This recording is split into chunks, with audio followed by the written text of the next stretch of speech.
Now, here we go. This is what I'm talking about.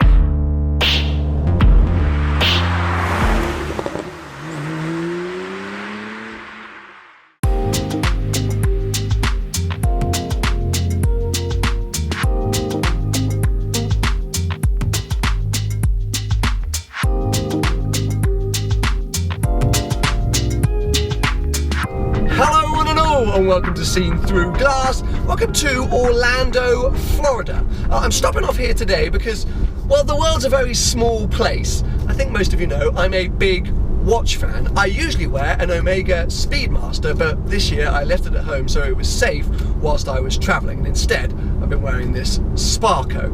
Well, like with cars, I tend to do a lot of sort of online window shopping for watches, browsing without much intention of purchasing. And early this year, when Omega launched their new limited edition 50th anniversary of the moon landing watch, I got very excited because that's right up my street. So I've been keeping my eyes out for when those watches hit the market, and not so long ago one did on a website, a watch website called DavidSW.com.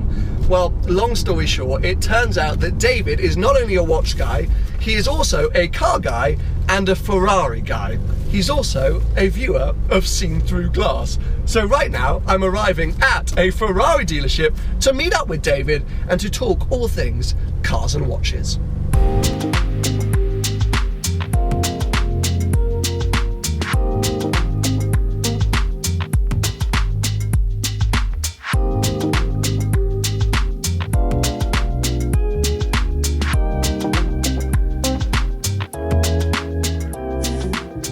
I don't know what it is this year, but people just seem to love to surprise me. I've just been chatting to David inside. He's brought his 458 Speciale along. Yeah, just casual. I had no idea that was a thing, but apparently we're going to be taking it over to his shop a little bit later.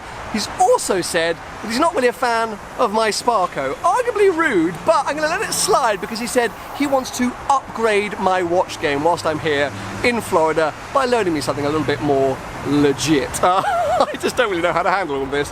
But before we jump in his car and before we move over to the shop, we're going to pop inside to the dealership because there are a few juicy bits hanging around. I mean, it's a Ferrari dealership. There's always juicy bits hanging around. I'm going to start at the back and work my way forward. All black, TDF, no stripe, a little bit of red detail inside, but otherwise all black. Next to it, Pista Pilotti, and you can probably see right here, yes, there's another TDF. I think this is Bianco Fuji. That's me being a real Ferrari nerd. It's that kind of pearlescent white. Check out this 488 Spider, which has a 488 Challenge front bumper. This is absolutely ridiculous. Obviously not offered from factory. This is a modification done by a customer, I believe, and now the car is returned to go up on sale. I actually think it works really, really well. Super aggressive, but cool to see.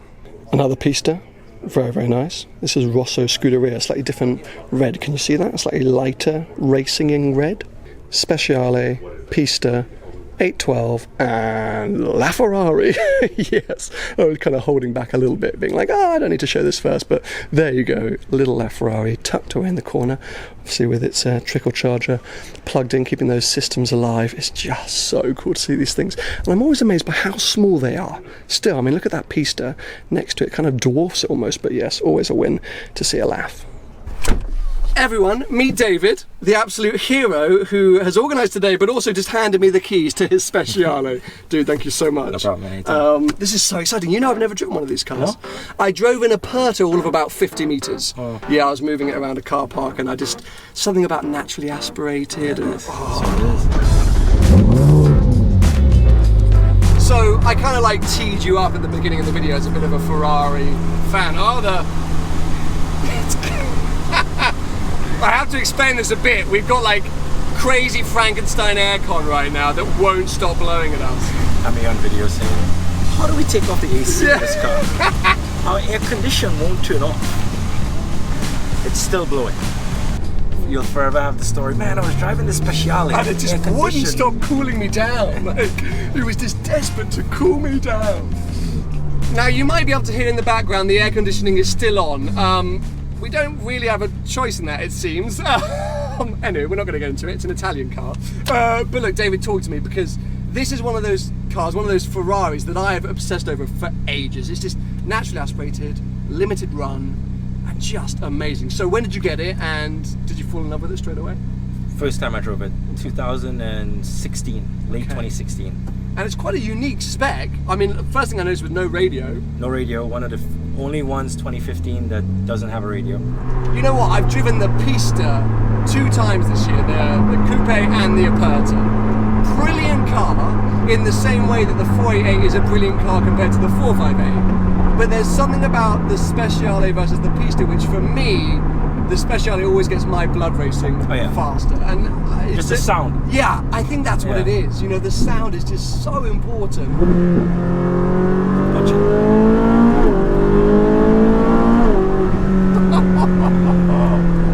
That is too good and too easy.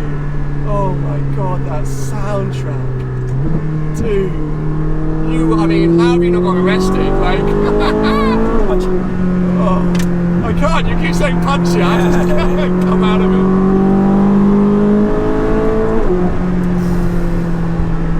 Oh, yeah, it's just that noise. It's just that, I feel like we have to celebrate, naturally aspirated for as long as we can. Because let's face it, the world's going in a very different direction. The little tiny wall there, just do that.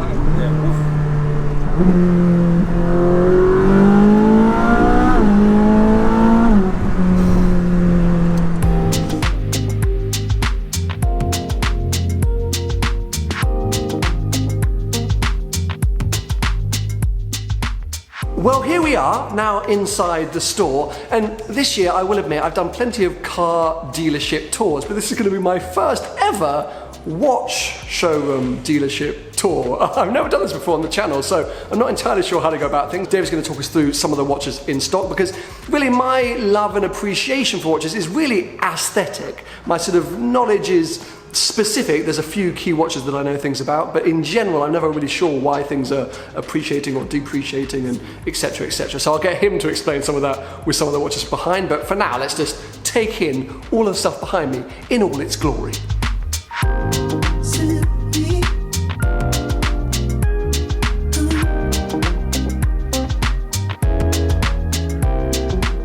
Okay, so what are you pulling out here? Vacheron overseas blue dial. You know, right now everything blue dial is like... Blue dial's so hot right now. That Hansel's so hot right now. Yeah, everything blue dial is like, you can't get it, you know, with all brands. You know, it's been out about 2 years, and only now it's become, you know, exceptionally sought after within the last 12 months. Very old brand with a lot of history.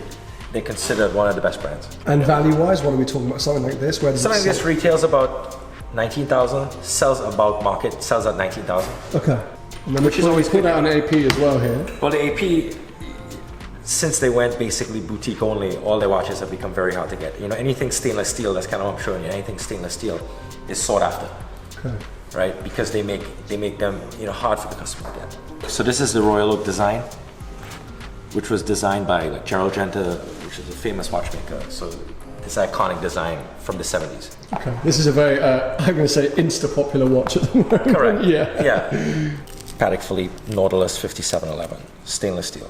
So this is, you know, the Nautilus line is the most popular line from Patek at the moment. It's been that way for a few years. So it's, you know, the watch that has 20-year waiting list, whatever. 20-year waiting list. It's such a long number that it's really tough. Okay, when did it actually come out? The Nautilus is from the 70s, so it's designed with the Gerald Genta. Sure. So the Royal Oak design, these two were similar case designs, designed by the same person. Ah, okay, fair enough. Right, in the 70s. So then in terms of value, is it about 19-ish for this? This is retail 19-ish, right? This retails 24.3, sells at about the same. Okay. This is the one that stratospheric. So this retails at around 30,000, just below. Sure.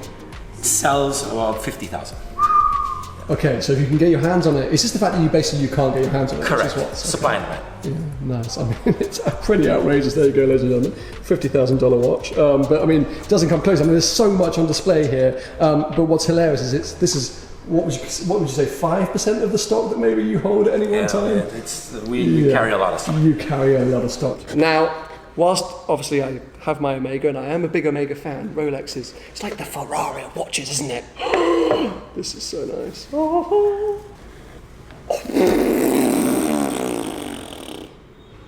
Okay, I know this is only a loan, but it's not every day that someone says, why don't you borrow my Daytona? What? Ah! I mean, this is next level. Right, I'm putting this back in the box because I'm always too nervous to hold it. Let's get some pretty shots of this first, and then, oh my God, I can't wear that. What? Sorry, Sparko, let's get you off my wrist straight away.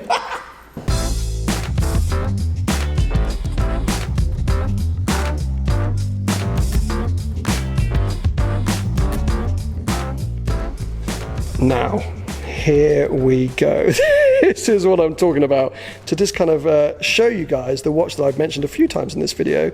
This is the latest sort of anniversary or special edition from Omega celebrating the moon landing, which obviously had its fifth, why can I not say that today? 50th anniversary this year, and they released 2 special editions. And we were just discussing kind of off camera, not big fans of the strap actually, but I really love the face of the watch and just the details on it. I do really like it, and I have been kind of keeping my eyes peeled for them coming up, because whilst it is a lot of money and not a lot of money that I have right now, you can see there it's not as ludicrous as some of the other watches we have been talking about or looking at. When I posted this on Instagram a few months ago, so many people commented saying, you're never going to get one, you're never going to see one, they're all gone, they're all sold out. Well, boys and girls, ladies and gentlemen, nope, here is one right here, DavidSW, and he's actually told me he's sold 5 of these before, so pretty outrageous. But for now, I'm going to have to wave goodbye to that beauty, but it doesn't matter, because yes, I'm going to be putting a Daytona on. Thank you so much. Honestly, my wrist feels a bit heavier now. I really appreciate it now. Honestly, it's been great to chat, and thank you for letting me drive that Speciale. Bye, mate. I'll see you. This is just so cool. Wearing a Daytona in Florida. Because for those of you that don't know, the Daytona is named after the Daytona racetrack just around the corner from us here. I think back in the early 60s, Rolex became the official timekeeper for the Daytona International Speedway, one of the most iconic racetracks in America / the world. And so they renamed one of their watches Daytona to kind of celebrate the occasion. And then this watch got iconic / cult status when actor turned racing driver Paul Newman started wearing one regularly. He's kind of like, I rate him as cool as like Steve McQueen or James Dean. He's just like, in every picture he just looks cool. And yeah, his actual watch, his Daytona, ended up selling at auction like a few years ago now for $17.8 million or something like that. Can you imagine? Does mean that kind of all Daytonas are pretty expensive.